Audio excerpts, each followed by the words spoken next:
Le 24 février 2022, la Russie franchit la frontière ukrainienne avec assurance et arrogance, convaincue que la victoire viendrait en quelques jours. Dans les couloirs du pouvoir, on parla d'une opération rapide, d'un retour en force destiné à restaurer une grandeur perdue. Partout, les analystes militaires prédisaient la chute de Kiev en 72 heures. La machine de propagande moscovite promettait une campagne éclair et un défilé triomphal sur la place de l'indépendance. 3 ans plus tard, pour beaucoup, cette certitude a sombré dans le désenchantement. Les mêmes forces qui se rêvaient conquérantes s'enlisent dans une guerre d'usure, ne tenant guère plus de 20% du territoire ukrainien et payant ce privilège au prix d'un bilan humain épouvantable. Ce qui devait être une démonstration de puissance s'est transformé en l'une des erreurs de calcul militaires les plus lourdes du XXIe siècle. Les chiffres disent mieux la réalité que les slogans. Les forces russes, longtemps présentées comme la deuxième armée du monde, saignent à un rythme que l'Europe n'avait pas connu depuis la Seconde Guerre mondiale. Les bilans fournis par les services ukrainiens et occidentaux estiment les pertes russes entre 750 000 et 975 000 tués et blessés. Pour mettre ce nombre en perspective, l'Union soviétique avait perdu 15 000 hommes en 10 ans en Afghanistan. La Russie contemporaine a multiplié ce chiffre par un rapport effarant en seulement 3 années de conflit. C'est une plaie démographique ouverte, une blessure collective dont la guérison exigera des générations. À cette hémorragie humaine s'ajoute une crise démographique plus vaste. Le pays se vide. Bien avant l'invasion, la Russie faisait face à un déclin de sa population, une natalité en berne et un vieillissement accéléré. Aujourd'hui, des centaines de milliers d'hommes en âge de servir ont quitté le pays pour échapper à la conscription. Près de 2 millions de citoyens, soldats, migrants, exilés, ont disparu du marché du travail. Les usines tournent au ralenti, les campagnes se dépeuplent et les services publics subissent une pression croissante. Chaque mois qui passe, le Kremlin dispose de moins d'hommes pour remplir les tranchées et de moins d'ouvriers pour faire tourner une économie déjà mise à l'épreuve. Au début de l'offensive, les planificateurs russes avaient parié sur un effondrement quasi instantané de l'État ukrainien. On rapporte que des soldats reçurent des uniformes de parade au lieu d'équipements hivernaux et qu'on les informa qu'il fallait se préparer à une célébration à Kiev. Les lignes d'approvisionnement avaient été conçues pour une campagne de quelques jours, pas pour un conflit prolongé. Ce fut la débâcle. Convois immobilisés, faute de carburant, chars embourbés dans la boue, troupes d'élite anéanties dans des assauts mal coordonnés. L'invasion censée prouver la supériorité russe n'a fait que mettre à nu ses faiblesses logistiques et organisationnelles. Les analyses indépendantes ont révélé que le plan de guerre reposait largement sur des illusions. Erreurs de renseignement, corruption et une culture où la vérité se voyait étouffée. L'autocensure des officiers supérieurs et la peur de contredire le sommet ont empêché les alertes d'arriver jusqu'aux décideurs. Dans un système où les mauvaises nouvelles sont dangereuses, l'optimisme forcé a remplacé l'analyse lucide. Quand la réalité s'est imposée, il était trop tard. La Russie s'est trouvée engagée dans la plus longue guerre conventionnelle que l'Europe ait connue depuis 1945 face à un adversaire plus résilient et plus innovant que ne l'avaient prévu Moscou et ses stratèges.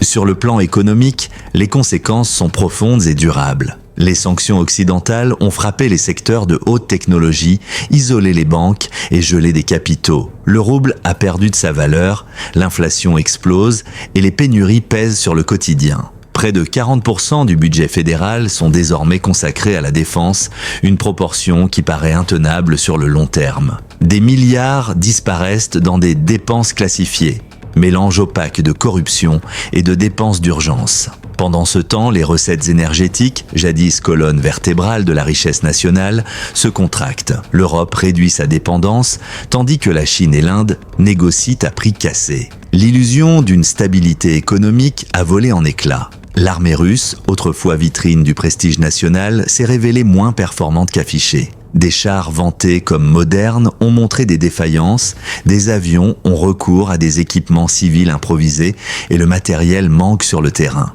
Les conscrits, les mercenaires et, selon les rapports, même des prisonniers ont été envoyés au front, composant un ensemble hétéroclite où la discipline et le moral vacillent. Les désertions, les refus de repartir au combat et les incidents internes témoignent d'une armée éprouvée plutôt que triomphante. Sur le plan stratégique, les gains territoriaux se sont avérés maigres. Le territoire sous contrôle russe, ne représentent qu'une fraction du pays.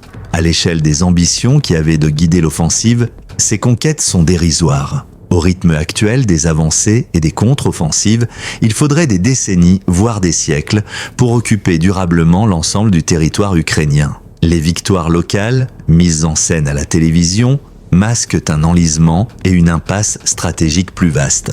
Diplomatiquement, l'effet a été inverse à celui recherché. L'OTAN, que certains imaginaient, affaiblie, s'est renforcée et unie. La Finlande et la Suède ont rejoint l'Alliance, l'Allemagne a relancé sa politique de défense, la Pologne renforce sa posture militaire. Les budgets de défense en Europe et en Occident ont augmenté et la solidarité envers Kyiv s'est consolidée. La tentative de Moscou de remodeler l'ordre européen en sa faveur s'est retournée contre elle. L'Occident, loin de se fracturer, s'est trouvé recollé autour d'objectifs communs. À l'intérieur, la Russie voit croître les tensions. Le régime tient par la répression et la propagande, mais la lassitude et le doute s'immiscent dans la société. La fuite des talents et la pression économique accentuent les fractures. Gouverneurs locaux qui gagnent en autonomie, usines à l'arrêt, infrastructures qui se dégradent. L'espace civique se réduit tandis que les besoins sociaux augmentent. De nombreux observateurs craignent qu'une guerre prolongée n'entraîne des fissures politiques et une pression accrue sur la cohésion nationale. Qu'en est-il de Vladimir Poutine ? Après plus de 20 ans d'hégémonie, il avait construit l'image d'un dirigeant imperturbable. Mais cette guerre, projet personnel et politique, a montré les limites de son contrôle. Les cercles d'influence au Kremlin se réorganisent. Des alliances se déplacent et des questions sur la succession émergent. Sa survie politique semble désormais dépendre d'un impératif, éviter la défaite ouverte, même au prix de décisions de plus en plus risquées. Les options qui s'offrent au pouvoir sont redoutables. L'escalade comporte le risque d'une catastrophe nucléaire et d'un isolement complet. Le retrait briserait le récit de la force et pourrait déstabiliser le régime. Une paix négociée reste hors de portée tant que ni l'un ni l'autre camp ne peut se permettre d'apparaître faible.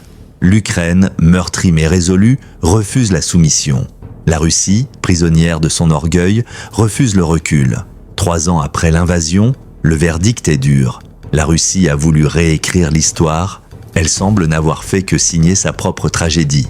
Une économie affaiblie, près d'1 million de vies sacrifiées, un isolement international croissant et une reconfiguration durable des alliances, tels sont quelques-uns des traits de ce bilan. Ce qui devait durer 72 heures s'est transformé en un désastre au long cours qui pourrait peser sur l'équilibre mondial pendant des décennies. Au-delà des bilans et des cartes, il y a les visages, des villes mutilées, des familles brisées, des églises et des bibliothèques détruites. Le flux de réfugiés a vidé des quartiers entiers et transformé la vie quotidienne. À long terme, la perte d'une génération active menace la capacité du pays à se reconstruire et à préserver son patrimoine. Lorsque l'on entend que la Russie est en train de gagner, souvenons-nous de la réalité.